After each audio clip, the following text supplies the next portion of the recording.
Welcome to Sinful's Horror Stories. Sit back, relax, remain sinful. Story number 1. This happened when I was around 17 years old, and is still happening now. At 17, I felt lost in the world and stuck in a job I disliked, with work colleagues that didn't like me. This had to do with my accent, as I was quite well spoken, so they thought I was a rich kid. It all started on a Friday after work.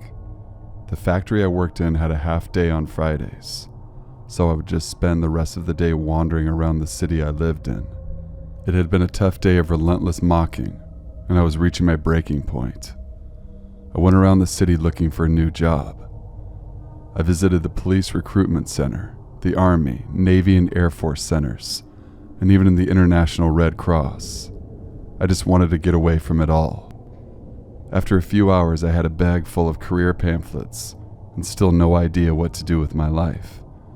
I turned a corner and immediately saw a sign sitting right in front of me. I can remember it so vividly now. It said, "Free personality test. Are you curious about yourself? Come in." I then looked up at the building, and a big fancy sign outside it said, "The Church of Scientology." Now, before I continue, yes, I already knew about Scientology. However, I had a morbid curiosity about it. I had heard of all the horror stories and goings-on inside the church, but Tom Cruise was my favorite actor. He seemed to have a life sorted out pretty well. My famous last words, right? So I went inside. I was immediately greeted by a very nice lady. She asked me how I was doing and what she could do for me today. I asked if I could speak to somebody about the church and the personality test. She smiled and said, "I would be happy to. Please take a seat and I will get someone to speak with you." After a minute, I was introduced to an older man named Alan, and he was the head of my city's Scientology center. Alan took me to a small room to talk privately. When we entered, I immediately noticed the large picture of L. Ron Hubbard on the wall. We sat down and genuinely had a nice talk. I told him about how I was unhappy about where my life was going. I told him about how I wanted to leave, plus all the trouble I was having at work. He seemed genuinely concerned for me, and I felt like he wanted to help. After a while of talking, I agreed to do the personality test. He gave me the test and left the room, saying to give the test to the receptionist after I had finished. 2 hours later, I finished it. Not joking, that's really how long it took. It was around 500 questions about anything and everything. I handed it to the receptionist. She told me it would take some time to process. In the meantime, Alan had told her to take me to their private cinema to show me a film. I thought I was just going to be some old room in the back with a TV on the wall, but no. They did indeed have a private cinema. It could seat around 50 people and had a large screen in the very front. It did feel a bit weird just being by myself in a cinema owned by Scientology, but I bet this hasn't happened to many people. Or maybe it has. Anyway, I sat down and they played me the film. It was about 30 minutes long and consisted of a narrator explaining those strange feelings you sometimes get, with some mediocre acting following along. I remember a section about how much you doubt yourself, knowing you have locked a door but going back to check multiple times. At one point, the film showed how a past event that happened to your mother while she was pregnant with you could affect your life in a negative way. I also vaguely remember something about rotten eggs and how much an event involving them can hurt you. I know it sounds absurd, but in some ways the film really made sense to me. When the film was done, I was taken to Alan's office and he told me my results. He told me I was extremely depressed, one of the most unmotivated people he had ever met, lacking cognitive thinking, and that I was a waste of talent. Now this made me very upset, but Alan said he could help me. He gave me about 4 books and a DVD. He told me to read the books and watch the film before my course. I asked, "What course?" Alan told me he'd signed me up to do a course at the center. He convinced me that if I didn't do this course, that my life would soon spiral out of control. He made me hand over quite a lot of money for the course, and I would receive an email about the course, which was in a month's time. I left the center, ran home, and immediately started reading the books I was given. This happened all over the course of one weekend. I had basically locked myself in my room and did nothing but read and reread those books and watch the DVD over and over again. Over the next week, I began taking notes about myself and my family. I emailed Alan with questions and concerns. I started resenting my mother for my life. I began to think that she was the problem, that everything bad that happened to me was a result of her. I started to treat her badly, swearing at her, and I did the best I could to ignore her. When I emailed Alan about my mother, he told me that she was a catalyst for my problems, and that maybe I should consider disconnecting from her. And I took that bullshit seriously. I made plans to totally leave her out of my life. A week before my course, I developed some kind of God complex towards everyone around me. What I read in those books told me what I could become. I saw everyone in my family as below me. I really became quite a spiteful person. Just days before my course, I was confronted by my mother and father. They said they were concerned about me and they searched my room. My dad took out all of my Scientology books and the DVD. I was outraged. I screamed and cursed at my parents. I said horribly wicked things to them. I told them how I was going to leave them and how I never wanted to see them again. Hours of arguing back and forth, tears and crying. However, in the end, they did convince me that this church was a bad place. They said, if I was so miserable at work, I should have told them, and that was true. To this day, I can't believe I didn't say anything to them. Instead, I went to Scientology. That night, after arguing had stopped, they sat me down and confronted me. I really couldn't believe it. After the way I had treated them for the past 3 weeks, they still cared for me. The next day, I emailed Alan and told him I would not be coming back to the church. He quickly got back to me asking why, asking if it was my family and if I was being forced not to go. However, I ignored him. The emails I received in the next few weeks were maddening. He told me stuff like, I should leave my family now and I could stay at the church. He tried to convince me that it was all because of my mother. He even emailed me to say something along the lines of, he won't be surprised if he reads in the papers that I was found dead by suicide. I'm very sure he crossed a line there, but I just kept ignoring him. The strangest email I got was an all-binary code. I used a binary code translator, but it all came back as mixed up letters and numbers. None of it made sense. I eventually blocked him. However, it still hasn't stopped. 2 or 3 times a year I will get an email from the church. It's either asking how I am or asking about my family. When I get them, I immediately block the email address, but they just keep coming. It's always someone new, saying they heard about my case and they were worried about me. The only reason I'm writing this is because I just got one the other day, and I thought it would make a good warning. Please, I beg you, do not go to the Church of Scientology Center.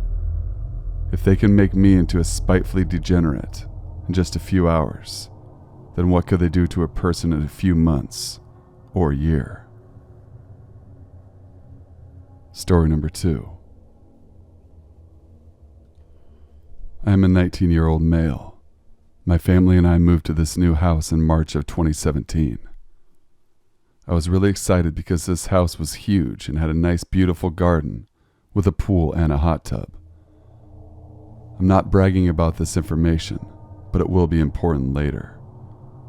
When we moved in, the real estate agent told my parents and me that there has been stories of home invasions on our street, and that our house and our neighbor's house were the only ones which haven't been broken into yet. The first weird event started happening in May of 2017. My room is at the patio, so when I look out my window I can see the patio and the hot tub. At first I could hear the gate of our garden being opened at night. That was continuing for the next 10 weeks. Sometimes we would go outside in the morning, and all the lamps would be bashed in. Yes, 10 weeks. It's like this property is haunted by a poltergeist, since we haven't seen anybody doing these things. At first we thought that some burglars are opening our garden gate at night, because every morning my parents open the patio door, so our dog can go outside and pee. So I guess the burglars were hoping that our dog would run off, so they would have easier access to our home. All these incidents made me and my mother feel very unsafe in our own home. All of a sudden it stopped, so we thought that the person or people whoever did this had moved on or had gotten bored. 5 months went by and everything started all over again, but much worse. In November, I woke up to footsteps outside my window. I opened my eyes and I wished I hadn't done that. What I saw was a 6'3" man standing outside my window and watching me while I was asleep. He looked so old yet so young. He had this young face, but his haircut made him look 25 years older. At least that's what I could see in the dark. I was frozen, I couldn't move, so we just looked at each other in the eyes for what felt like an eternity. Suddenly he ran off, so I took my chance and ran to my parents' room and told them what was happening. My dad grabbed his gun, which he is keeping at home now, because he is a police officer. He ran outside but couldn't find the man, only a broken gate. The police came but couldn't do much, so they left rather quickly. 2 months later, I woke up to splashing sounds. I got up and looked outside my window. I noticed that the sound was coming from the pool, but I couldn't see it due to the trees blocking my view. I shrugged it off because I thought there was just something wrong with the pump, which wasn't a rare thing, so I went back to bed. I had a hard time falling asleep since the sound grew louder and more intense. I got up and went into the living room, which allows me to see the entire garden. When I looked outside, I got the same feeling which I had 2 months prior, when I spotted the guy outside my window again. Anyway, I looked outside and saw the same man standing in our pool, draining our pool with a small cup. And I mean it how I said it. He was standing in our pool with a cup, throwing the water on the grass.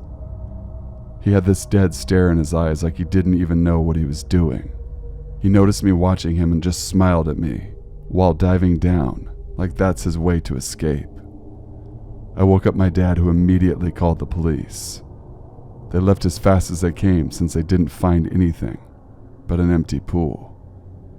They said he was probably homeless and was just washing himself, but I am certain he was not just washing himself. It is now August of 2018. I noticed some weird cars parked in front of our house lately, and if someone would spot them, they would drive off. My parents left me alone this weekend since it's my uncle's birthday. I didn't want to come along, so I decided to stay at home alone. I got bored all alone, so I called a couple of my friends to come and hang out at my place. They came around 7 p.m. We started drinking some wine and listening to music. Time passed and it was 11 p.m. when we heard someone knocking at the window of our living room. I thought I was imagining the knocks, but my friends looked at me like they were about to ask if I was expecting someone. I turned off the music to listen, but all we heard was silence. I turned on the patio lights when a girlfriend of mine yelled, "Hey, there's someone running!" I didn't see someone but heard the gate slam shut. I was worried but decided not to call the police since I couldn't do anything anyway. I was really glad that my friends drank something and had to crash at my place, so I wouldn't be alone that night. Today is Saturday and my friends left at around 5 p.m. I was in my room when I heard something fall in my bathroom, so I got up to see what it was.